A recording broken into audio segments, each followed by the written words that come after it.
All right, so here's how you do a Mistpass.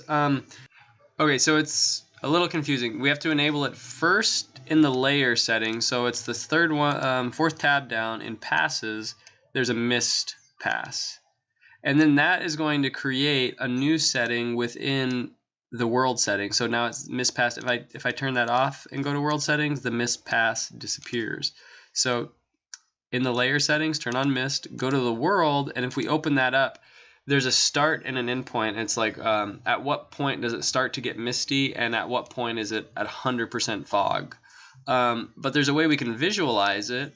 So if we do the third thing, if we select our camera, so if select your camera, go to the camera settings, and if we go to viewport display, there's this mist setting. And so this is apparently 5 meters and that's 25 meters. And for this scene, that'll work.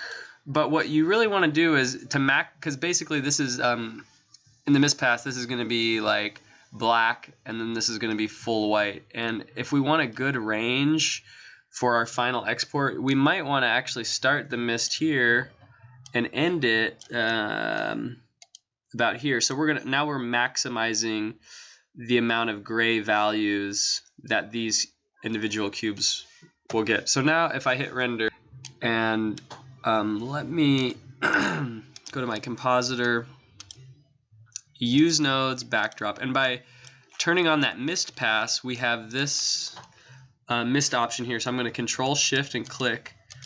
There's a depth option and a mist option, and the mist looks a lot different than the depth because the depth is calculating the whole scene, and the mist is just calculating between our start and end point. And so how do we export?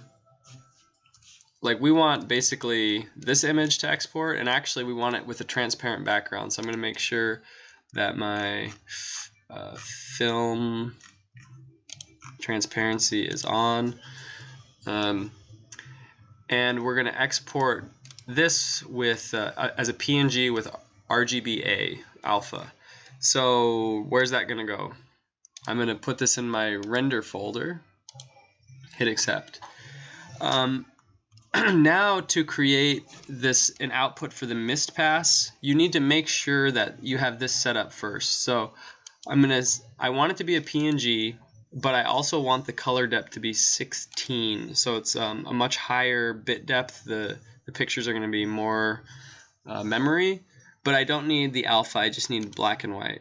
So I have this set up, and I'm going to, and I believe you even have to set up an output. So I'm going to get out of that render. I'm going to say depth pass, and I'm going to choose that and hit accept. So I have all of these set up that I like, and now I'm going to go to output and file output. And see, now I can't, I guess you maybe can change the path, but you can't change the image type once you create the file output. So it just takes what you have set up. So I'll plug the Mistpass into here and the image into there, and let me see what happens. Okay, so now we have our composite again. We have to switch this back to RGBA and 8-bit color depth. So that's where it gets kind of confusing.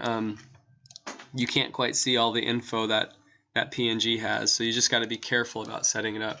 But if I go to Control F12, and it's going to start rendering out to 2 different file paths.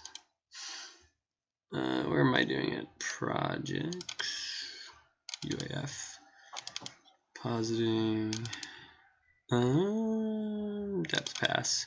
So we're getting, oh crap. So it's all going into the depth pass now, and really, I guess I'll just end up being able to move these later. So I didn't reset the output, but that's where this system isn't that intuitive with Blender, but at least it's smart enough to know it's not just overwriting the image. So here's the animated cube turning, and then we have the depth pass here.